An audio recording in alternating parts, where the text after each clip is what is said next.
Vijaya begins the question saying it is said that, But then here with Satyaraju, that is with Swamiji, we don't have to go by what people say. You know, if you remember the story, if you remember Swamiji's story, then we know that at one point in time, about a few days into the tapas, okay, a black cobra bit him. Okay, so I mean, the pain from that poison, which had spread all over his body, was so much, so intense that he could not even close his eyes and then go back to the samadhi state. So that means from the conscious state, he could not move to the samadhi state. Okay, he had to remain conscious. Now, when he remained conscious, he would feel the pain, right? If he goes into samadhi, he won't feel the pain. But he could not go there, okay, because of the pain itself. Okay, so now the pain became unbearable for him. Then he started thinking, why am I doing this? I'm sitting here alone in the graveyard where there is nobody, and the ants are eating me, the rats are eating me. Everybody is giving me trouble. And I have to go through all of this just because one person whom I don't know at all, right? He appeared to me once just like that, and then he asked me to sit. And from that time, I am sitting like this. I don't seem to get anything out of this. I don't know what is the objective. Why did he make me sit like this? I am starving without food. Moreover, there is nobody to take care of my family. I am the only one. I was the only one who was earning the money for the family. Now, today, there is nobody to earn money in the family. So my mother must be starving, my sisters, their children, my brother, my grandfather, all of them would be starving. So why am I doing this? Okay, then he decided that he'll just abandon the tapas and then go back home and continue his profession, continue his business. So at least he can be happy with the normal life. Okay, this actually happened in Satyaraju's life. So he got up from where he was doing the meditation and he started walking towards his house, towards the village. And again, for the second time, he met his guru. Okay, so the same person in the same form, Jangamadevara, was standing on the way. So he blocked Swamiji's way, he stopped him and asked him, where are you going? So Satyaraju explained to him, I am going home. Why? What happened? So, I mean, all that I told you until now, he repeated all of that to the guru. And he said, I don't know why you are making me do this. I am struggling so much. I am suffering so much.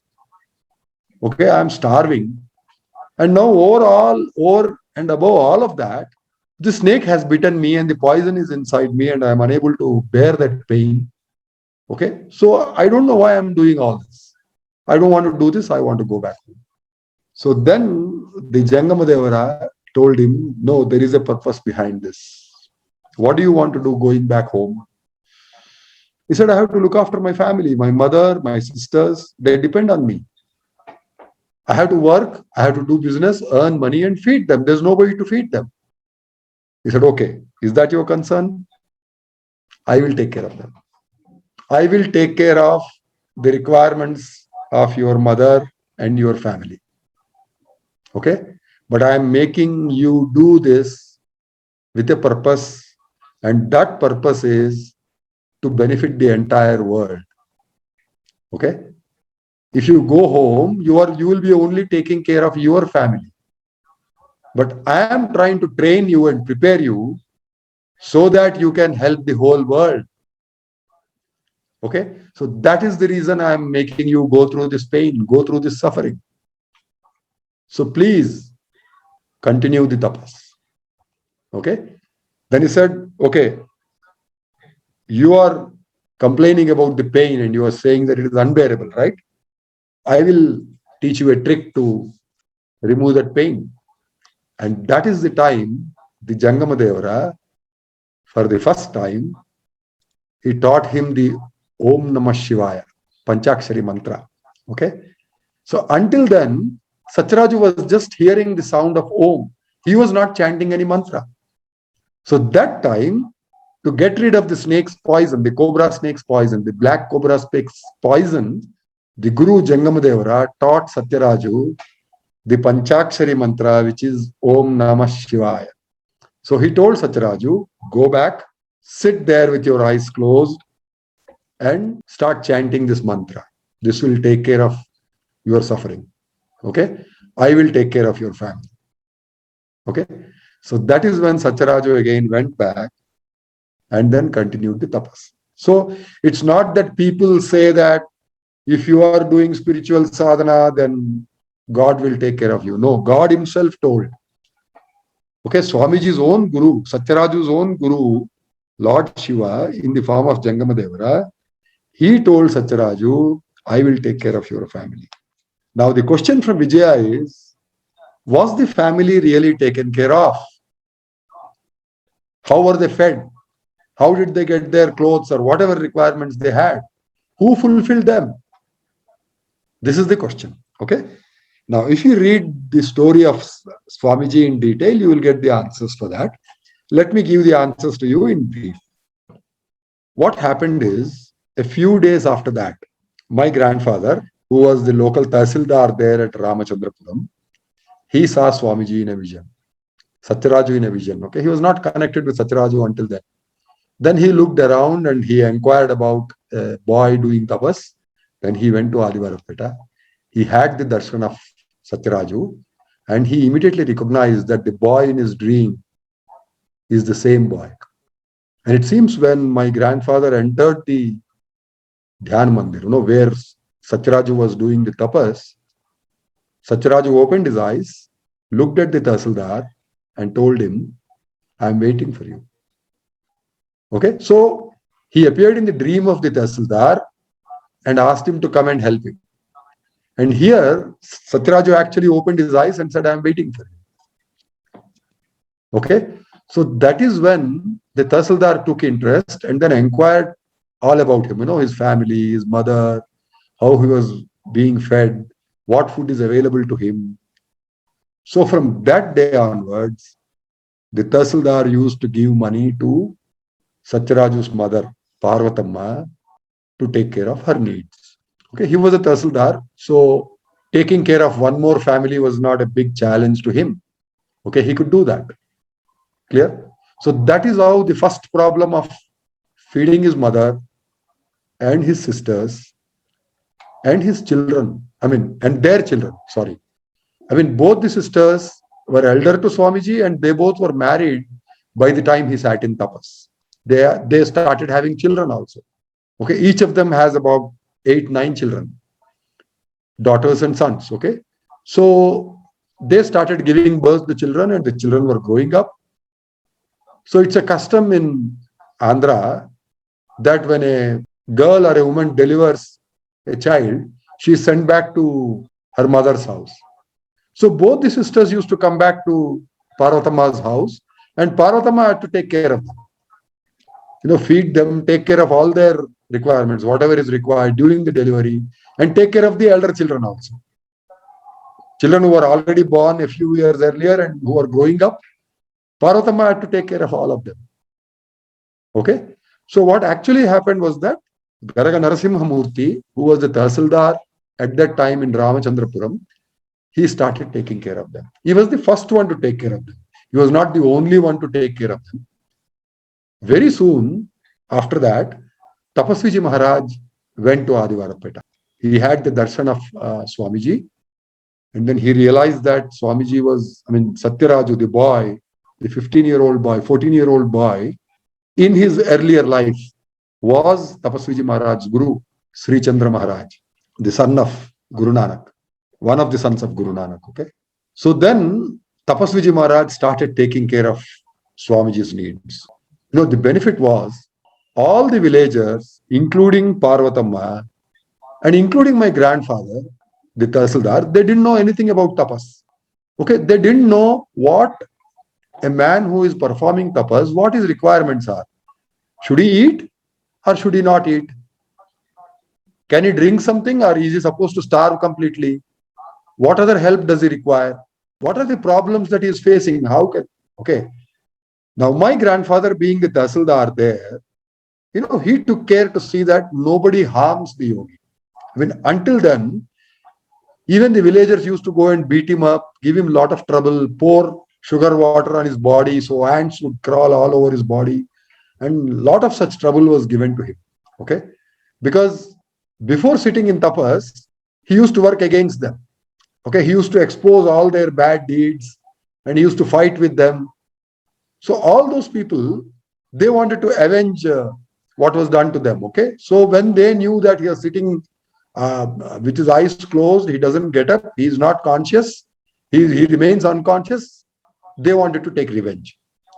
Okay, they gave him a lot of trouble. Actually, one fellow actually put a burning cloth, he soaked a cloth in kerosene, he lighted it, and then he threw it on Satyaraju. So that burnt his body. Okay, right until the end, we could see the scars of the burn on his body. So he had so much trouble. Now that trouble, the Tahsildar could stop. Okay, he would get the police, or he himself would kick them with his shoes, or beat them up with a stick, and made sure that nobody troubled. Right. So after that, then whoever went to trouble Satyaraju, they knew that the Tahsildar would come and beat them up. So they stopped doing all of that. But there were other troubles which the yogi was undergoing. Okay. So Tapasviji Maharaj came. What he did was, he knew that if Satyaraju did not take some nourishment, okay, his body will get destroyed. It will perish. It won't survive.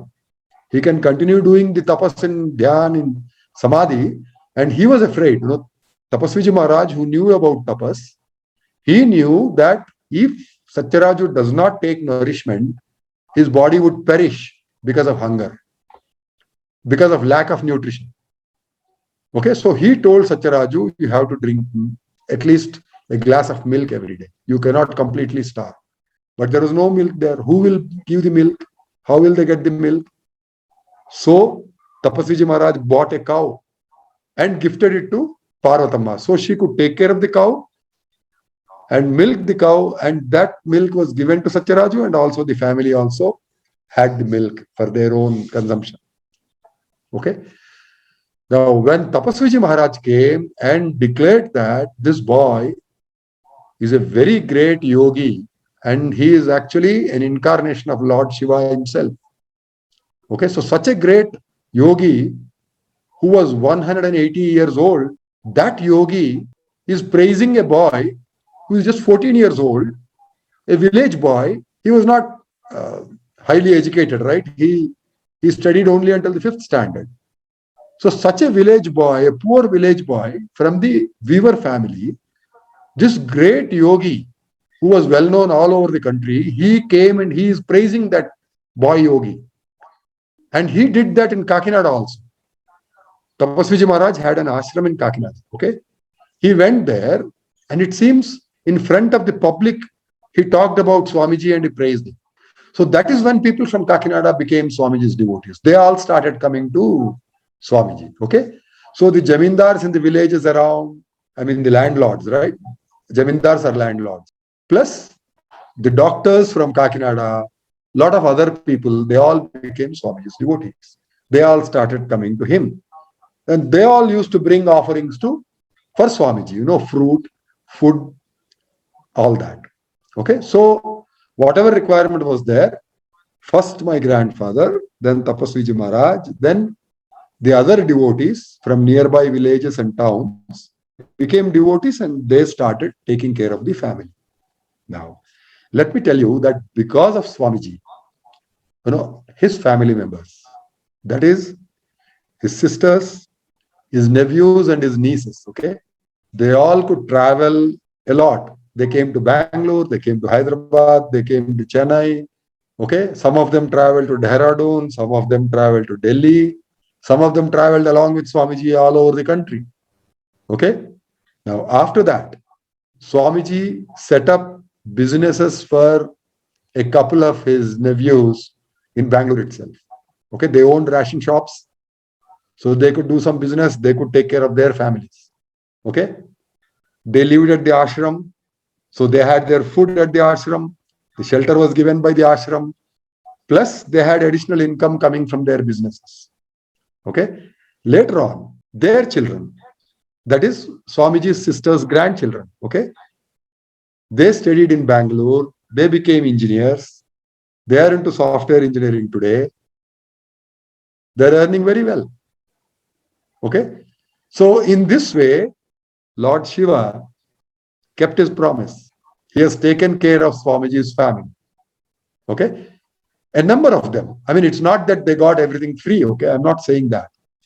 A number of them lived with Swamiji, served him, took care of the ashram.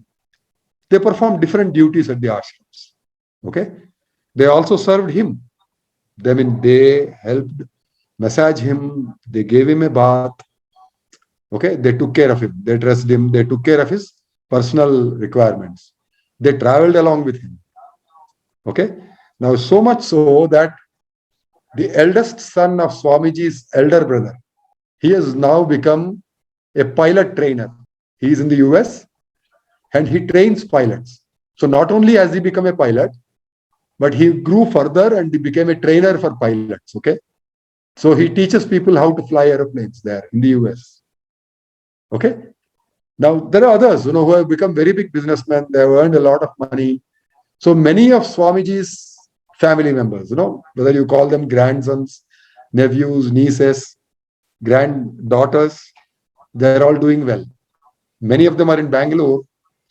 Some of them are in Hyderabad. Some of them continue to stay at Adivarapeta and in other towns and villages, but they are doing very well. Okay. So I have no doubt that Swamiji's Guru kept his promise. All the needs of the family were taken care of. I mean, I'm not saying that, they are very rich and very comfortable and all that. No, they had their troubles. They had to go through all of them, especially Swamiji's mother. They had to struggle a lot. Okay, but they also received a lot of help from Swamiji's devotees. Okay, some of them could find jobs. Swamiji's devotees helped get them jobs. Okay, so in this way, God has taken care of all of Swamiji's relatives. Okay, now of course, like in any group of people, right, there are a few who don't want to do anything, who want to remain idle. Well, so they are struggling, they are suffering. Don't blame God for that, right?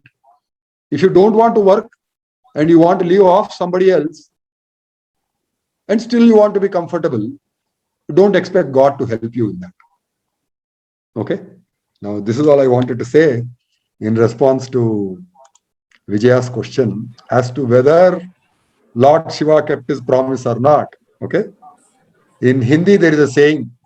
They say, भगवान के दरबार में देरी है, अंधेरी नहीं. To translate it to English, it means in the court of God, there is only delay. There is no darkness. Okay. So it took some time for God to help Swamiji's mother and his sisters and his nieces and nephews, but they have all been taken care of. Okay. There is no trouble.